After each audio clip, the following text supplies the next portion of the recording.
contributions. There have been many expectations. And I think the underlying thing has been that the forum, by definition, to just restate it at the very end, as we stated at the beginning, is always conceived to be a gathering for people to engage. This is not the end game. And it certainly doesn't seek to overshadow, subsume, eclipse, obfuscate, undermine, subvert any of the actions and good work that is going on all across the region and the hemisphere.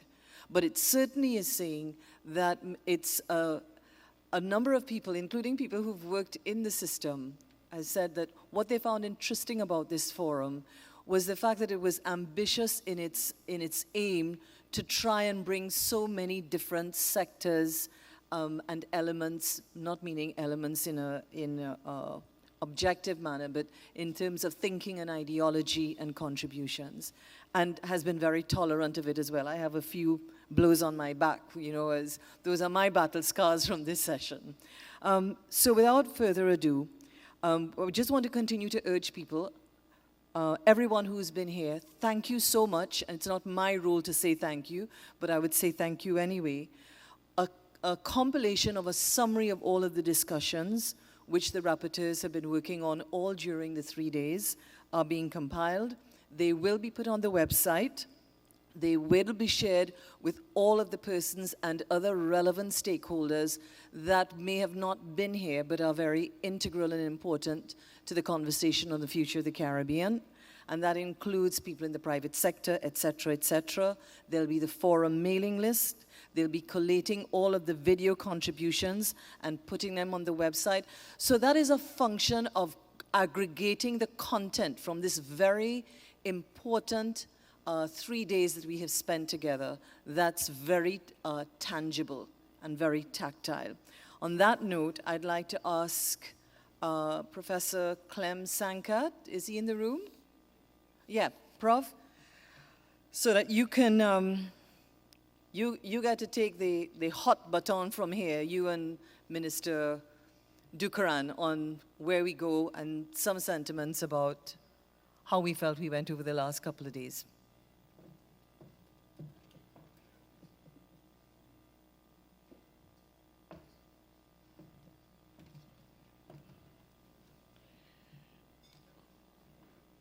Good evening, distinguished ladies and gentlemen. We now draw the curtains down on this forum, which I hope we can all describe as special and differentiated.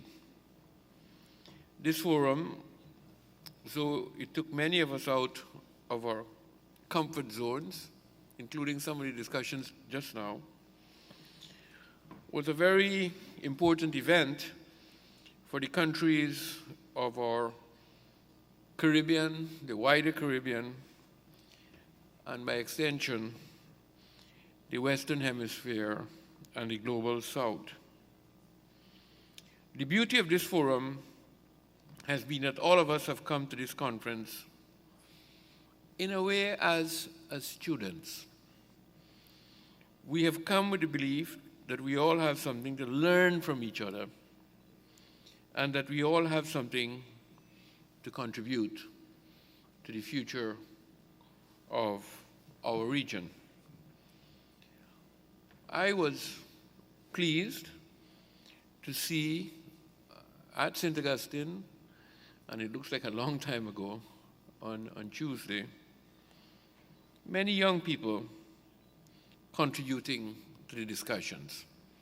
I know there are some who felt that we should have had more, but from my own perspective, it was a forum that had still a good number of young people present and who were prepared to raise their voices.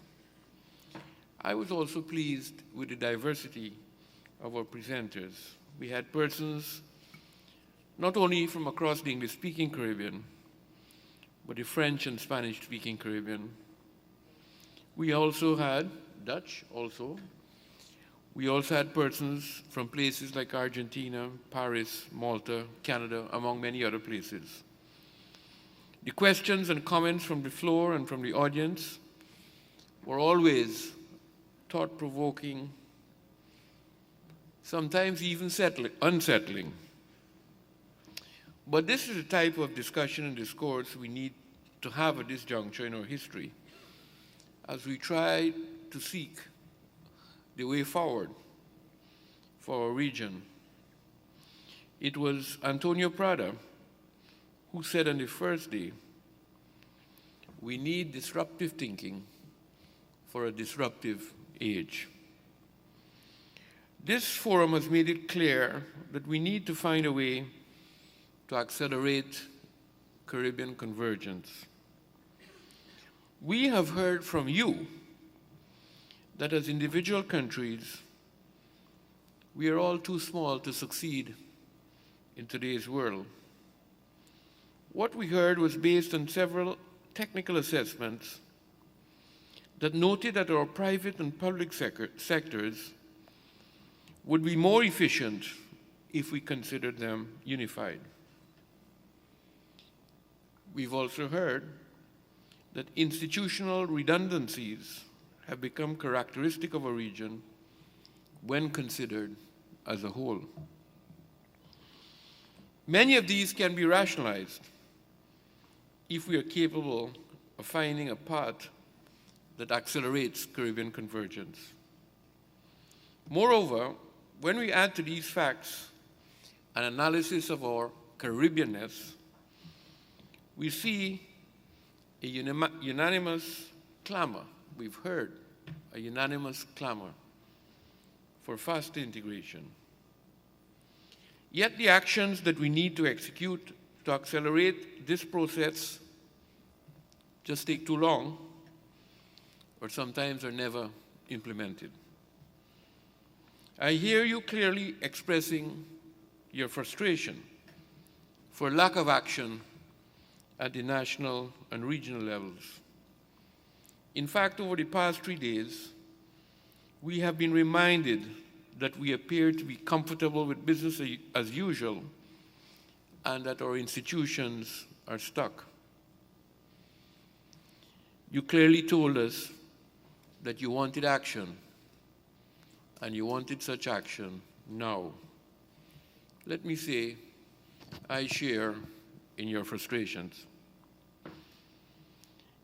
In the forum, you have made multiple proposals on many important issues. These proposals were good because they showed the enormous task ahead. Moreover, during the forum, it was clear that you are willing to engage and participate in finding answers to our challenges.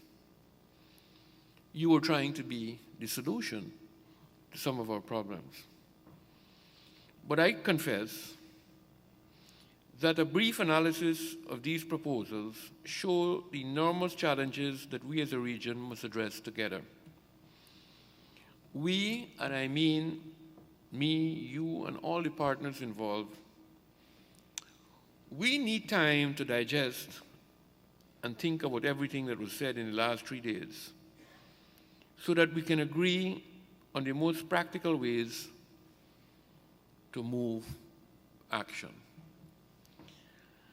I am of the belief that we cannot and probably should not try to summarize at this moment everything that was said at this forum.